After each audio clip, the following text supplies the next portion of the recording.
안녕하세요. 쑥쑥쑥쑥 야무진 유학 이야기. 이번 시간에는 캐나다 고등학교 썸머스쿨과 나이트스쿨에 대해서 말씀드리겠습니다.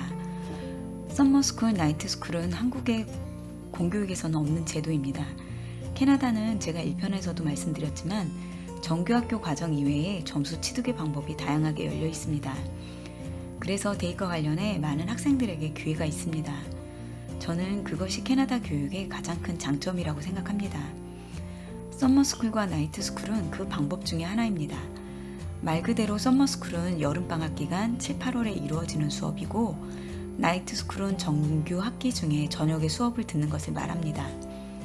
그러면 썸머와 나이트스쿨을 듣는 목적은 무엇일까요? 첫 번째, 정규 수업을 들었던 과목 중 점수가 나쁜 경우 더 좋은 점수를 받기 위해서 다시 듣는 경우가 있습니다. 두 번째, 다음 학기 과목을 미리 들음으로써 다음 학기 시간을 여유 있게 활용할 수 있습니다. 세메스터제 학교인 경우 한 학기에 4과목을 공부한다고 했는데 방학 때 썸머 때 미리 한 과목을 듣게 되면 다음 학기는 3과목만 들어도 됩니다. 그렇게 되면 학기 중에 1시간이 남게 되는데요. 그 시간이 1교시에 있게 되면 학교에 늦게 가도 되거나 또 중간에 있게 되면 그 시간에 숙제를 하거나 공부를 하는 등 자유롭게 활용할 수 있습니다. 세 번째, 12학년 시간 배분을 위해서 미리미리 진도를 빼는 경우도 있습니다. 캐나다에서도 대입 지원 시 내신 성적이 중요하기 때문에 12학년 과목 점수는 모두 중요합니다. 그래서 12학년 때 모두 공부하기가 시간이 없고 힘들어서 12학년 과목을 11학년 때에 한두 과목은 미리 끝내놓기도 합니다. 그때의 썸머 나이트 스쿨을 활용하여 미리 듣습니다. 캐나다 대학은 전공과 관련된 상위 6개 과목 점수가 중요하다고 제가 그때 1편에서 말씀드렸었는데요. 11학년에 2개를 끝냈다고 가정하면 실제로는 12학년 때 4과목이 남게 되는데 이 4과목에 집중해서 공부하게 되니까 좀 더 수월하게 12학년을 준비할 수 있습니다.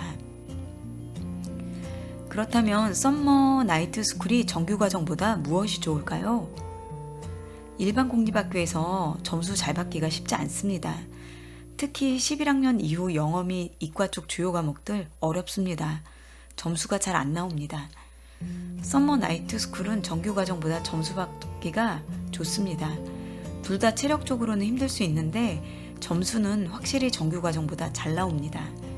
썸머는 한 달 동안 한 과목만 매일 공부해서 한 달 안에 끝내야 하기 때문에 숙제며 진도 쫓아가는 것이 힘들기도 합니다. 또 나이트 스쿨은 정규 수업이 끝난 뒤 다시 저녁에 6시에서 9시 정도에 3시간을 수업을 들어서 공부해야 합니다. 체력적으로는 힘들기는 하지만 점수 관리 차원에서 썸머 나이트 스쿨을 적절히 이용하기도 합니다. 현재 캐나다 대학에서 워터루 공대를 제외하고는 썸머 나이트 스쿨 학점에 대해서 불이익을 주지 않습니다. 그렇기 때문에 한두 개 정도 적절히 병행하는 것은 좋은 방법이 될 수 있습니다.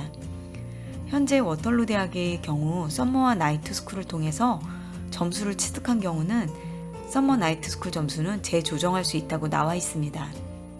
그러나 다른 대학에서는 별도 규정이 없습니다. 그런데 주의할 점은 썸머 나이트 스쿨을 통해서 점수를 딴 것은 차별을 두지 않는데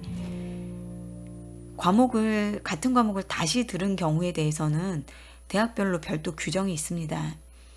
예를 들면 다시 들은 과목 한 과목은 그냥 인정을 해주는데 2과목제부터는 왜 그랬는지 이유를 써내라고 하기도 합니다. 이 부분에 관련해서는 제가 다시 영상을 만들 예정입니다. 같은 과목 수업을 다시 들은 경우를 제외하고서는 현재까지는 워털루 공대를 제외하고 특별히 점수에 차별을 두지 않습니다. 그렇다면 썸머 나이트 스쿨 신청은 언제 어떻게 어디서 해야 할까요? 썸머 나이트 스쿨 신청 기간이 되면 사전에 교육청 홈페이지에 공지가 됩니다. 신청 기간이 되면 학교 게시판에 게시되고 썸머 나이트 관련 시간표가 신문처럼 생겼거든요. 그게 학교 사무실 앞에 비치되어 있다고 합니다. 그래서 아이들이 출석 체크하러 사무실을 아침에 왔다 갔다 하기 때문에 학교 다니는 애들은 모를 수가 없다고 합니다. 그리고 썸머 나이트 스쿨은 가이던스 선생님께 신청하면 됩니다. 썸머스쿨 나이트 스쿨은 모든 학교에서 하는 것은 아닙니다. 썸머스쿨 나이트 스쿨 하는 학교가 지정되어 있습니다. 그래서 지정 학교가 있어서 원하는 학교를 선택해서 신청하면 됩니다.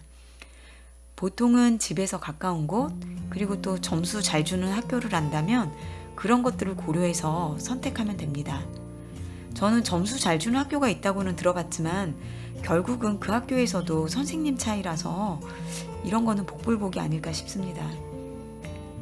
다시 한번 정리해드리면 방법은 시간표를 확인한 뒤에 듣고자 하는 과목을 선택하고 그리고 학교를 선택한 후에 가이던스 선생님에게 신청하면 됩니다. 썸머스쿨 나이트 스쿨은 그럼 같은 교육청에서만 신청이 가능할까요? 아닙니다.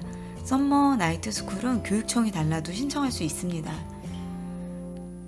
그렇기 때문에 교육청이 달라도 신청이 가능하기 때문에 카톨릭 학교 학생이 일반 교육청에서 하는 썸머 나이트 스쿨 수업을 받을 수 있고 일반 공립학교 학생이 카톨릭 학교에서 하는 썸머스쿨 나이트 스쿨을 신청할 수 있습니다.